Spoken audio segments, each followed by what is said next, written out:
Hello student, आप सभी का स्वागत है मेरे इस यूट्यूब चैनल में। आज हम पढ़ने जा रहे हैं समान समुच्चय। 1.2 की प्रश्नावली के अंतर्गत ही आएगा। इसके पहले हम इसके रिक्त समुच्चय और परिमित और अपरिमित समुच्चय को जान चुके हैं। तो जिस प्रकार हमने रिक्त और अपरिमित को पढ़ा, उसी प्रकार एक होता है समान समुच्चय। समान का मतलब होता है कि यदि कोई समुच्चय ए है और कोई समुच्चय बी है, यदि ए और बी जो समुच्चय है, ए के प्रत्येक अवयव बी में है और बी का प्रत्येक अवयव ए में है।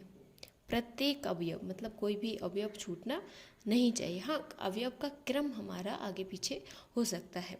तो जैसा कि परिभाषा है, समुच्चय ए और बी में यदि ए का प्रत्येक अवयव बी का भी अवयव है और बी का प्रत्येक अवयव ए का भी अवयव है, तो समुच्चय ए और बी समान समुच्चय कहलाएंगे। तो ए और बी कैसे हो जाएंगे? समान। समान का मतलब क्या होता है? इक्वल, दोनों बराबर हो जाएंगे। इसको हम कैसे निरूपित करते हैं? यदि समुच्चय समान है, मतलब ए का प्रत्येक अवयव बी में है और बी का प्रत्येक अवयव ए में है, तो हम उसको समान समुच्चय बोलेंगे और ए बराबर बी से डिनोट करेंगे। यदि ऐसा नहीं है, कोई एक अवयव भी छूट गया है, एक अवयव बी में नहीं मिल रहा है या बी का ए में नहीं मिल रहा है, तो हम करेंगे बराबर नहीं है। देखो, मैथ्स की भाषा में बराबर नहीं है दर्शाने के लिए आप हमेशा इसको ऐसे क्रॉस करते हैं। कोई भी सिंबल है, आप उसको ऐसे क्रॉस करते हैं। जैसे अभी हमने पिछली बार पढ़ा था बिलोंग्स टू। यदि बिलोंग नहीं कर रहा था तो हमने क्या किया था? इसको कट कर दिया था, है ना। जैसे ये समांतर रेखाएं होती हैं, यदि समांतर नहीं होती है तो हम उसको कट कर देते हैं। तो इस प्रकार से जब हमें नहीं है की बात दर्शानी होती है तो हम इस प्रकार से डिनोट करते हैं। कुछ एग्जाम्पल देखते हैं। एक कोई समुच्चय है, 1 2 3 4, ये एक समुच्चय है। अब हमें देखना है क्या बी एक का उपसमुच्चय है। देखो, जो समान समुच्चय है कि नहीं, सॉरी, उपसमुच्चय हम आगे पढ़ेंगे।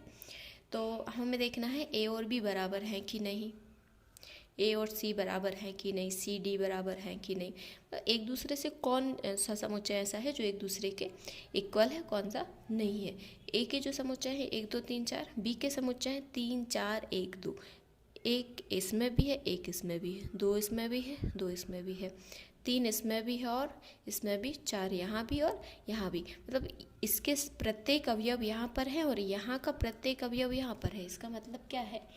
ए और बी कैसे हो गए? समान समुच्चय हो गए, एक दूसरे के बराबर हो गए। अब देखते हैं सी और डी को। देख लो,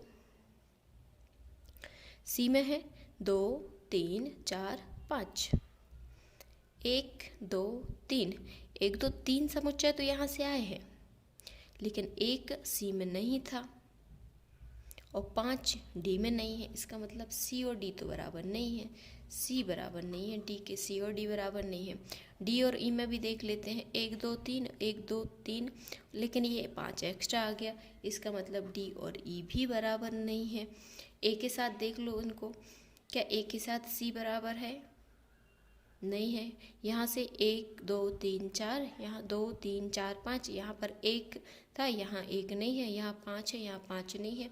मतलब कि ए बराबर नहीं है सी के, आप ये भी लिख सकते हो। साथ ही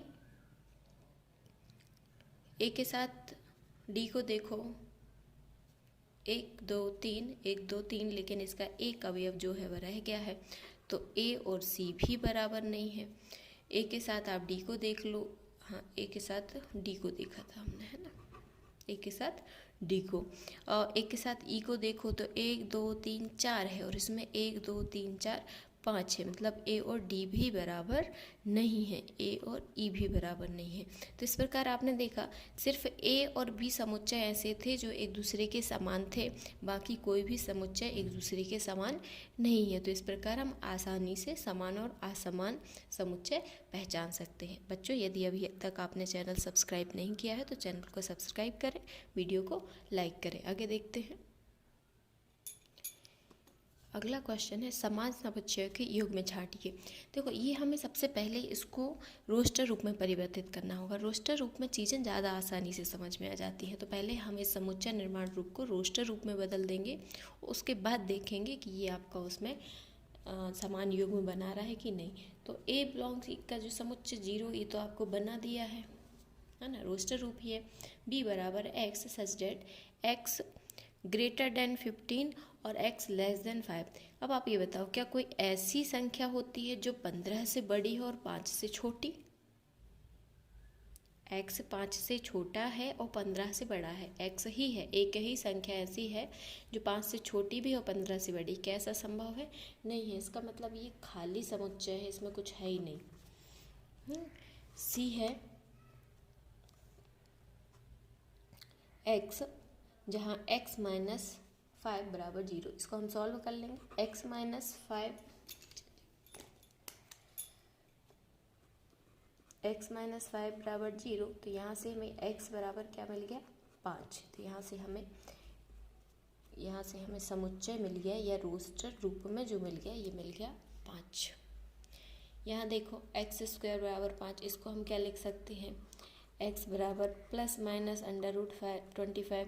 बच्चों ध्यान देना है, जब भी आप स्क्वायर को हटाएंगे और यहाँ अंडर रूट लगाएंगे तो प्लस माइनस जरूर साथ में लगाएंगे। तो यहाँ क्या हो जाएगा? प्लस माइनस 5, या इसका जो हमारे पास रोस्टर रूप आएगा वह क्या आएगा? 5 और माइनस का 5, ये दोनों हमारे पास आ जाएंगे। अगला है e बराबर x, जहाँ x समीकरण x square minus 22x minus 15 बराबर 0 का एक धन पूर्णांक मूल है। मतलब क्या है? ये इसका एक मूल है। पहले हमें ये देखना है कि इसका मूल है, इसको हल करना है। हल करने के लिए जगह नहीं है, हम नेक्स्ट पेज लेते हैं, इसको यहाँ हल करेंगे। पहले x जो है इस समीकरण के मूल है, तो पहले हम इस समीकरण को हल करके देख लेंगे। हमें इस समीकरण को ऐसे तोड़ना है कि यदि हम उसको जोड़ें और घटाएं तो हमारे पास 2 आना चाहिए, और जब हम उसको मल्टीप्लाई करें, गुणा करें, तो हमारे पास 15 आना चाहिए। तो 5 3 जा, तो x स्क्वायर और ये आपका हो जाएगा माइनस 5x और प्लस का 3x, माइनस का 2x मिल जाएगा, माइनस का 15 बराबर 0। इसको हल कर लेते हैं। यहाँ से x कॉमन आ जाएगा, x माइनस 5 प्लस यहाँ से 3 कॉमन आ जाएगा, x माइनस 5 इक्वल 0। एक बार आपका क्या हो जाएगा? x प्लस 3, दूसरा क्या हो जाएगा? x माइनस 5 बराबर 0। एक बार हम x प्लस 3 को 0 के बराबर रखेंगे तो x की वैल्यू मिलेगी -3। एक बार हम x माइनस 5 को 0 को इक्वल रखेंगे तो हमारे पास वैल्यू आएगी x की प्लस का 5। तो इस समीकरण के जो मूल हमें मिले हैं वह क्या मिले हैं? इस समीकरण के जो मूल मिल गए, यही लिख लेते हैं। इस समीकरण के मूल हमें मिले हैं माइनस का 3 और प्लस का 5। अब हमें ये बताना है कि कौन कौन से मूल जो है या फिर कौन कौन से समुच्चय जो हैं एक दूसरे के समान हैं और कौन से नहीं हैं। ठीक, तो सबको लिख लेते हैं पहले हाईलाइट करके। एक के जो मूल थे वह या फिर ए समुच्चय जो था वह था 0। हमारे पास जो बी समुच्चय था वो था खाली रिक्त। हमारे पास जो सी समुच्चय है यह है 5। हमारे पास जो डी समुच्चय है वह है ये आपका 5 और माइनस का 5। और हमारे पास जो ई समुच्चय आया है वह आया है माइनस का 3 और प्लस का 5। अब यहाँ देख लेते हैं कहाँ कहाँ समुच्चय जो है बराबर है, क्या कुछ देख रहे हैं? ये देखो, जो सी समुच्चय है इसका जो ये आया है 5 आया है, और इसका जो आया है क्या आया है? 5 और -5। एक समुच्चय इसमें है लेकिन समान नहीं है, क्योंकि यहाँ इस पर -5 भी है और यहाँ पर सिर्फ 5 है। यहाँ ये देखो, ये 5 है और ये 0 है, ये भी इक्वल नहीं है। हाँ, 5 तो सब में होता है ना, 5 सब में कॉमन होता है। फिर यहाँ पर जो मूल आए हैं ये -3 और ये 5 आए हैं, तो इस प्रकार कोई भी जो समुच्चय है वह एक दूसरे के बराबर नहीं है। मतलब ए बराबर नहीं है बी का, और बी बराबर नहीं है सी के, सी बराबर नहीं है डी के, और डी भी बराबर नहीं है ई के। हाँ, यदि पूरे पूरे मील हम जो मूल थे जो एक दूसरे से मिल रहे होते या फिर जो समुच्चय के अवयव थे वो एक दूसरे से पूरा पूरा मैच कर रहा था, क्योंकि प्रत्येक अवयव मैच न करना चाहिए। ये 5 तो यहाँ था लेकिन इसके पास ये -5 नहीं है, यहाँ ये 5 तो है लेकिन इसके पास ये -3 नहीं है, ये 0 तो यहाँ पे किसी के पास है ही नहीं। हाँ, 5 सबके साथ हो सकता है, तो ये जो है लेकिन उन्हें लिया नहीं है रिक्त समुच्चय, सबके साथ होता है लेकिन अभी लिया नहीं गया है। तो एक प्रकार से ये मान के चले कि बी जो है वो सबके इक्वल हो भी सकता है और नहीं भी, अदरवाइज ये जो है आपके किसी भी एक दूसरे के समान नहीं है ना, तो कोई भी समुच्चय एक दूसरे के समान नहीं है। अगला प्रश्न है, क्या निम्नलिखित समुच्चय योग में समान है? ये जो समुच्चय योग में आपको दिए गए हैं क्या एक दूसरे के इक्वल है? तो ए तो हमें रोस्टर रूप में दिया गया है, बी को पहले रोस्टर रूप में चेंज करेंगे। तो बी जो हमारा रोस्टर रूप में बनेगा वह क्या बनेगा,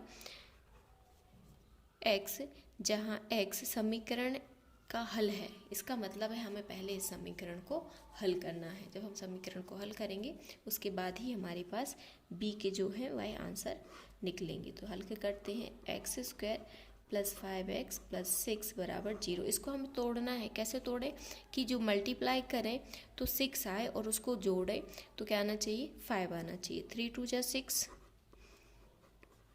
3x प्लस 2x, ये मिलके 5x हो जाएगा। 3 और 2 मल्टीप्लाई करोगे तो 6 हो जाएगा बराबर 0। तो ये आपका क्या हो जाएगा, यहाँ से x बाहर आएगा तो x प्लस 3 प्लस यहाँ से 2 बाहर आएगा तो ये भी क्या हो जाएगा, x प्लस 3। एक बार हम x प्लस 2 लेंगे और एक बार x प्लस 3 लेंगे बराबर 0। x प्लस 2 को 0 के बराबर रखेंगे तो हमारे पास क्या आ जाएगा, x इज इक्वल -2। जब हम x प्लस 3 को 0 के बराबर रखेंगे तो x की वैल्यू आ जाएगी -3।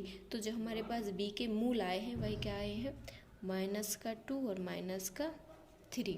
अब देखो ए समुच्चय के जो अवयव थे वह 2 और 3 थे प्लस के, और बी के जो अवयव आए हैं -2 और -3 आए हैं, ये हमारे पास माइनस के हैं। इसका मतलब ए बराबर नहीं है बी के, ए और बी जो है समान समुच्चय नहीं है। अगला देखते हैं। अगला है हमें ये बताना है कि जो समुच्चय हमें दिए गए हैं ए और बी एक दूसरे के इक्वल हैं अथवा नहीं है। ए बराबर दिया गया है 2 4 8 10, बी बराबर है 8 4 2 12। हम समुच्चय में जो अवयव है उनको मिला लेते हैं। यहाँ पर 2 है, क्या यहाँ 2 है, हाँ है। यहाँ 4 है, क्या यहाँ 4 है, हाँ है। फिर यहाँ 8 है, क्या यहाँ 8 है। फिर यहाँ 10 है, फिर क्या यहाँ 10 है, नहीं है। यहाँ 10 है लेकिन यहाँ 12 है, यहाँ का 12 यहाँ नहीं है, यहाँ का 10 यहाँ नहीं है। इसका मतलब ये जो समुच्चय दिया गया है हमें ए और बी बराबर नहीं है, समान समुच्चय नहीं है। इसी प्रकार अगला है ए बी सी डी और यहाँ पर डी सी बी ए। हम समुच्चय मिला लेते हैं। समुच्चय के अवयव को देखते हैं। ए यहाँ पर है, यहाँ पर भी है, बी यहाँ पर है, यहाँ पर भी है, सी यहाँ पर है और यहाँ पर है, डी भी दोनों जगह है।